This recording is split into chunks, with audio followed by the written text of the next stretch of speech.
This channel does not promote any violent, harmful, or illegal activities. All content provided by this channel is meant for an educational purpose only. ওয়াটগঞ্জে মহিলা খুনের ঘটনায় forensic তদন্ত CISF এর পরিত্যক্ত ব্যারাকে ফেলা হয়েছিল দেহাংশ। ঘটনাস্থলে পৌঁছে নমুনা সংগ্রহ ফরেনসিক বিশেষজ্ঞদের। বাকি দেহাংশ কোথায় এখনো মুখে কুলুপ ধৃত ভাসুরের। ওয়াটগঞ্জ থানা এলাকায় দুর্গা সরকেল নামে মহিলাকে নৃশংস খুনের ঘটনার ইতিমধ্যেই তদন্ত শুরু করেছে পুলিশ। তার ভাসুর শুদ্ধলীলাঞ্জন সরকেলকে গ্রেপ্তার করেছে এবং তার পাশাপাশি আমরা যেটা দেখতে পাচ্ছি যে ফরেনসিক বিশেষজ্ঞ তারা কিন্তু ঘটনাস্থল পরিদর্শন করে সেখান থেকে নমুনা সংগ্রহের কাজ করছেন। এদিন দুপুরে প্রথম 23/B হেমচন্দ্র স্ট্রিটের যে ফ্ল্যাটে ওই দুর্গা সরকেল নামের মহিলাকে খুন করা হয় সেই ফ্ল্যাটে যান ফরেনসিক এক্সপার্টরা। সেখানে গিয়ে প্রায় ঘণ্টাখানেকেরও বেশি সময় ধরে এক্সপার্টরা বা বিশেষজ্ঞরা তারা নমুনা সংগ্রহ করেন, অর্থাৎ ওই ফ্ল্যাটে কতজনের উপস্থিতি ছিল এবং ঠিক কীভাবে বা কোন ঘটনার পরিপ্রেক্ষিতে খুনের ঘটনা ঘটেছিল সব কিছুই কিন্তু তারা তথ্য প্রমাণ আকারে সংগ্রহ করার চেষ্টা করেছেন। এবং তার পরবর্তীতে আমরা যেটা দেখতে পাচ্ছি যে এই মুহূর্তে খুনের ঘটনার পর ওই মহিলার দেহাংশ যে সিআইএসএফের পরিত্যক্ত ব্যারাকে নিয়ে এসে ফেলা হয়েছিল প্লাস্টিক বন্দি করে, সেই ব্যারাকের ভিতরে এই মুহূর্তে আমরা দেখতে পাচ্ছি ফরেনসিক এক্সপার্ট তারা পৌঁছে গেছেন। এখান থেকেও তারা নমুনা সংগ্রহ করছেন এবং যার মধ্যে দিয়ে মূলত বোঝার চেষ্টা করছেন তদন্তকারীরা ঠিক কীভাবে কোন পরিস্থিতিতে গোটা ঘটনাটি ঘটেছিল এবং সেই সংক্রান্ত তথ্য প্রমাণ সংগ্রহ করার কাজে কিন্তু ফরেনসিক বিশেষজ্ঞরা তারা এই সিআইএসএফের পরিত্যক্ত ব্যারাক থেকে চালিয়ে যাচ্ছেন। ক্যামেরায় পিকুর সঙ্গে সুপ্রিয়, TV9 বাংলা। শাহজাহানের মুখে এবার সরাসরি বিজেপির বিরুদ্ধে চক্রান্তের অভিযোগ। এতদিন রাজনৈতিক চক্রান্তের অভিযোগ করেছেন সন্দেশখালী কাণ্ডের মূল অভিযুক্ত। আজ ইডি দপ্তর থেকে স্বাস্থ্য পরীক্ষার জন্য জোকাই এসআইয়ে যাওয়ার পথে সরাসরি বললেন সবাই দালাল, বিজেপির দালাল, সব মিথ্যে কথা বলছে।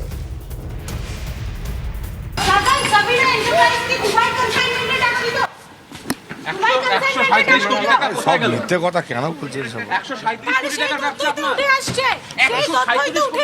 সব দালাল, সব মিথ্যে, বিজেপির দালাল সব। শেখ শাহজাহানকে সবকিছু আমি ছেড়ে দিলাম। শেখ শাহজাহান কি করে এত টাকার সম্পত্তির মালিক হয়েছে এই প্রশ্নের উত্তরটা কমসে কম দিয়ে দিল। কত কোটি গেল শেখ শাহজাহানের সম্পত্তি এখনো পর্যন্ত?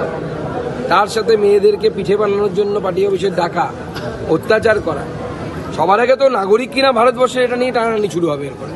এবং তার সাথে ড্রাগের যে র্যাকেট, সেই র্যাকেটের সাথে যেভাবে আফগানিস্তান, হাক্কানি নেটওয়ার্ক, ভারত বিরোধী সমস্ত শক্তির নাম জড়িয়ে পড়ছে এবং শেখ শাহজাহানের নাম জড়িয়ে পড়ছে, চিন্তার বিষয়। বিজেপির দালালি তৃণমূল জানে, তৃণমূলের দালালি বিজেপি জানে। আর এই ধরনের লোকেরা যারা যখনই ইডিসিবিআই কাউকে খুঁজছে, হয় সে বিজেপি থেকে তৃণমূলে লাফ লাগাচ্ছে, আর নাহলে সিআইডি খুঁজলে তৃণমূল থেকে বিজেপিতে লাফ লাগাচ্ছে। আমরা প্রথম থেকে বলেছিলাম দিল্লিতে মোদির লুট আর রাজ্যে দিদির লুট, লুটেরাদের মধ্যে কোনো তফাৎ নেই। তারা মানুষকে ভাগ করছে হিন্দু মুসলমানের নামে, বিজেপি তৃণমূলের নামে, বাঙালি অবাঙালির নামে।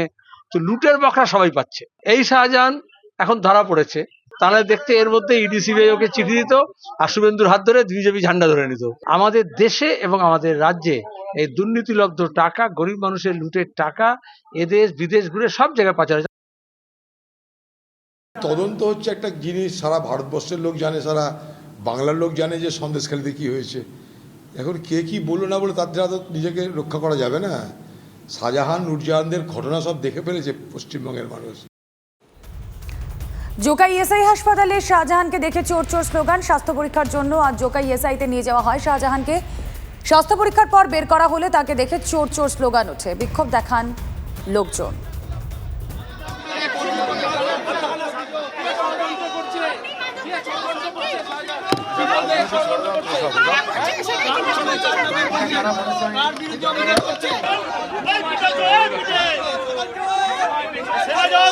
সেনা জওয়ানদের দিয়ে বরঞ্চ ইয়ে করে সন্দেশখালীতে বরঞ্চ বুথ দখল যাতে না করতে পারে, এদের পিছনে না করে বরঞ্চ বুথ দখল আটকানো হোক।